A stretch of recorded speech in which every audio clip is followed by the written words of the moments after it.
Hello everyone and welcome back to Goldbound Episode 4. If you are new here, this is the ultimate gold making challenge with one big twist. I am locked to Elwynn Forest until I've earned enough gold, entirely within the zone, to buy a WoW token. No outside help, no world tours, just me, my professions and the grind. The only exceptions, I can leave briefly to post and collect auctions, and once I finally earn the gold for that WoW token, the lock is lifted. Before we dive in, just a quick note, if I sound a little different this time, that's because my whole household has been under the weather recently, myself included. It's been a rough week and I haven't had much time to play as I normally would, so this episode might end up being a little bit shorter than usual, but don't worry, the grind continues and we're still making progress towards the WoW token. Last time in episode 3, we set ourselves a huge goal, gathering 10,000 herbs inside Elwynn. It was slow, steady, and honestly a little soul-crushing at times, but in the end we hit the target, and crashed out big. The mailbox was overflowing, and for the first time we broke 100,000 gold as a milestone. That puts us about 25.9% of the way to the WoW token goal, with nearly 3 days of playtime sunk into gold gated already. Now, in episode 4 we're doubling down. New strategies, new experiments, and hopefully another big step closer to a token goal. So let's jump in. After spending what felt like an eternity staring at herbs last episode, I think it's safe to say I won't be touching Peace Bloom or Silverleaf for a little bit anyway. If I even look at another herb right now, I might end up with full blown PTSD. So, for episode 4 we're pivoting. Herbalism is getting dropped, at least for now, and we're going back to one of the cornerstones of the entire grind, copper ore. From the very start of Goldbound, copper has been one of the most reliable sellers, whether smelted into bars for blacksmiths and engineers, or left raw for people leathering professions. The demand never really dies. And compared to herbs, the sale rate is often steadier, fewer spikes, less fertility, just consistent gold trickling in. Exactly what we need right now. This episode, we'll see just how much mileage you can squeeze out of a copper market in Elwynn. Can this old staple carry us forward towards that WoW token goal, or has the competition finally caught up? Let's find out. Since we're officially pivoting back into mining, I've gone ahead and added the copper ore to our gathering tracker. That way, just like with the herbs last time, we can keep a real-time counter tracking away as we grind. We'll also add any gems while we're mining to this tally soon when we get some. No big 10,000 copper challenge just yet though, I'm not that crazy, at least not today. But tracking it will help us stay focused and see exactly how much ore we're piling up each session. With the tracker ready, it's time to hit Elwynn circuit again. Cobalt caves, rocky ridges, and those tucked away veins along the hills. If there's copper buried under the zone, we're digging it up. The plan is simple, stack up as much raw ore as we can, then decide whether to sell it as it is or smelt it into bars for a steadier margin. Either way, we're banking on Elwynn's bedrock to keep the gold rolling in. So let's get our trusty pickaxe out and see how much copper we can haul. While I'm out here mining copper, I'm also making a habit to slip back into the old favourite, pickpocketing the device bandits scattered around the zone. It keeps the grind from getting stale, and more importantly, it helps rebuild our stockpile of frayed knots. Now, if you remember from earlier episodes, the knot market went wild for a while, then completely stalled. But the good news is, prices have finally started to stabilise again. The panic is over, the buyout wave has passed, and the economy for these little scraps is creeping back towards its normal range. That means it's the perfect time to start building a fresh stack. If we can tuck away a few dozen of these, while also pulling in ore, we'll be in a great spot to start pushing sales again on the auction house. Nothing flashy, nothing explosive, but steady profit that keeps it itching closer to that WoW token. So the grind continues. Copper veins for the bars, bandits for the knots, 2 cornerstone markets, 1 Elwynn circuit. After a while grinding, I decided to swing back over to the mailbox to see how things are looking, and, well, it's a mixed bag. We've had a few sales trickle in here and there, but nothing massive. Unfortunately, we still haven't landed any of those big transmog flips I've been banking on, which is definitely a little bit disappointing. Still, I'm not giving up on them just yet. These items might move slowly, but the payoff is huge when they do. It's all about patience, I guess. Stick to your guns, keep them listed, and eventually someone out there is going to want the rare piece for their collection. At least that's the plan. For now though, let's get everything tidied up.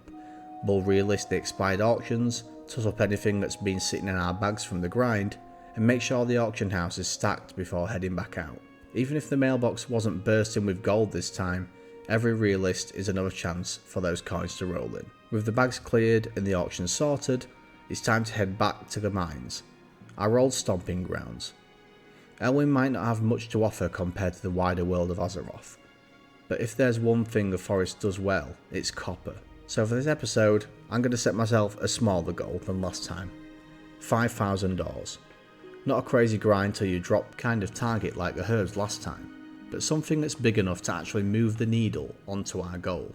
Whether we smelt them into bars or keep them raw on the market, the plan is simple. Dig deep, fill the bags, and let the auction house work its magic. And hey, who knows, maybe along the way we'll get some lucky gem drops or extra goodies that sweeten the deal. So, let's pick up the pickaxe and see how much progress we can carve out in Elwynn's bedrock. The 5,000 ore grind starts now. Alright, quick tracker check, and it looks like we're hitting just over 2,600 ores mined so far. That's just over the halfway mark to our goal. The bags are definitely feeling it, and honestly, so am I, but the grind's paying off. The ore stacks are piling up, and the mailbox should look a whole lot healthier once we start moving. It's not glamorous, it's not flashy, but this is the backbone of the Goldbound challenge. Every vein we tap, every stack we sell, pushes us closer to our goal. Slow and steady wins the race, as they say. Now, let's dig in and push the second half of this grind out. With a solid stack of frayed knots building up from all the pickpocketing, it's time to make a quick detour back to the auction house. These little scraps might not look like much, but when the market is healthy, they can add up fast. So let's throw the whole batch up on the auction house and see if we can turn them into a nice little boost for our gold total. Even if they don't all sell straight away, it's about keeping the wheels turning, steady auctions, steady profit. It feels good to finally have knots moving again after that market slump, and if these go, it'll give us the momentum we need heading into the next grinding session. While those frayed knots sit on the auction house, it's back to the grind for us. More copper veins, more bandits, more gold trickling in. But as I'm running this Elwynn circuit for the 1000th time, I can't help but think about the future.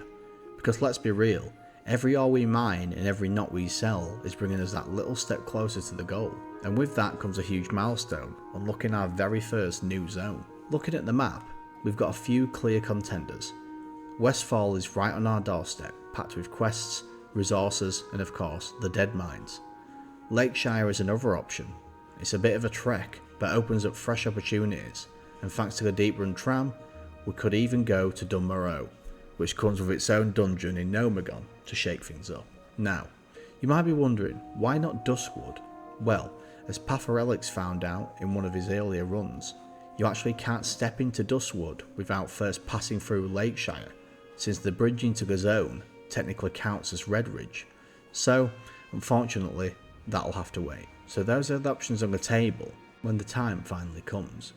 Westfall, Lakeshire, or Dun Morogh. Each with its own perks, each with its own risks. So what do you think? Where should Goldgated set his sights once Elwynn is finally behind us? Let me know in the comments because I'd love to hear your takes on this one.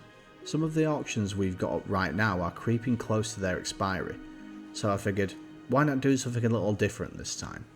Instead of waiting until the very end, let's crack open the mailbox early and see where we stand. This way, if more sales come through later in the episode, we'll have a chance to check again and get a proper before and after snapshot of how our gold is growing. Kind of like a mid-episode progress report, I guess. So, let's open it up, take stock of what's sold so far, and then get everything reposted to make sure nothing slips through the cracks. And hey, if we snag a few more sales by the time we wrap this grind, we'll open it up again to see what the grand total looks like. Looks like this is taking up to us a respectable 152k so far. Not bad at all, slowly but surely we're reaching towards our goal again. At the moment, I've also got around 75 frayed knots sitting on the auction house. I'll be keeping a close eye on these, since the market does shift quite a bit, and I'll be relisting as needed to stay competitive. The hope is that once they start moving again, they'll give us a nice bump to the gold total. In the meantime, Copper ore is still going to be our bread and butter. It might not be flashy, but those guaranteed sales are what keeps the progress steady when transmog and other slow markets don't deliver.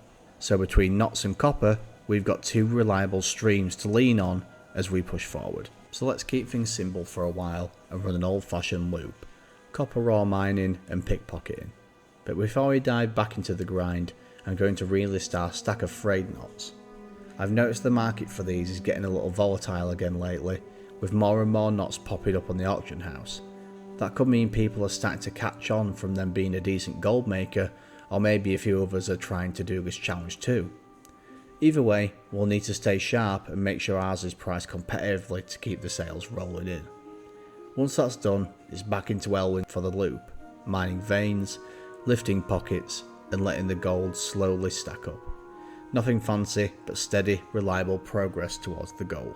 I'll be honest, I'm not super happy with the amount of sales we've had this episode. The auction house just hasn't been as kind as I'd hoped, and the gold total felt like it was lagging behind.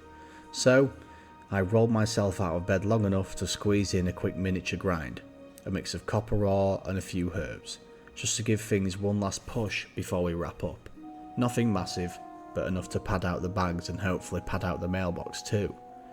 It's not glamorous, but sometimes the reality of the grind is, when sales stall, you've just got to dig in and keep gathering until the numbers tick back up.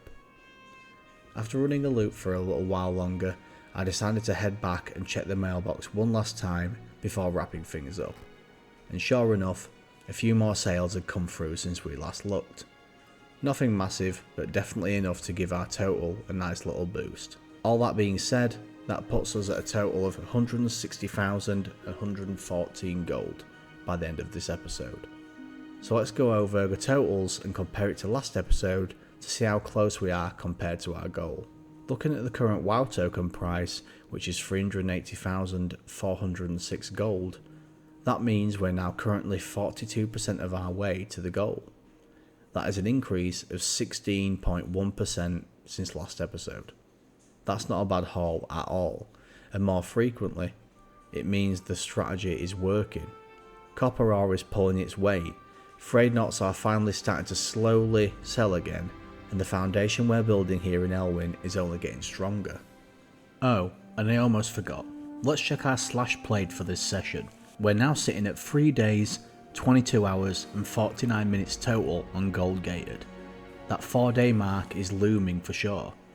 It really puts it into perspective just how much time has gone into this challenge so far, and we're still not even close to that WoW token goal yet. And that's where we'll wrap it up for episode 4 of Goldbound. This one's been a grind heavy chapter for sure, copper veins, pickpocketing knots, and even last minute push to squeeze in some more herbs. It might not even have been our flashiest session at all, but every sale, every stack, every grind loop gets us closer to our WoW token. We're now sitting at over 150,000 gold with the 4-day mark looming around the corner. That's a huge milestone in itself, and it really shows the weight of this challenge, but also just how far we've come since starting in Northshire. Next time, we'll keep the wheels turning, knots, copper, and maybe even some more fresh experiments if the market gives us an opening. Until then, stay sharp, stay golden, and I'll see you next time.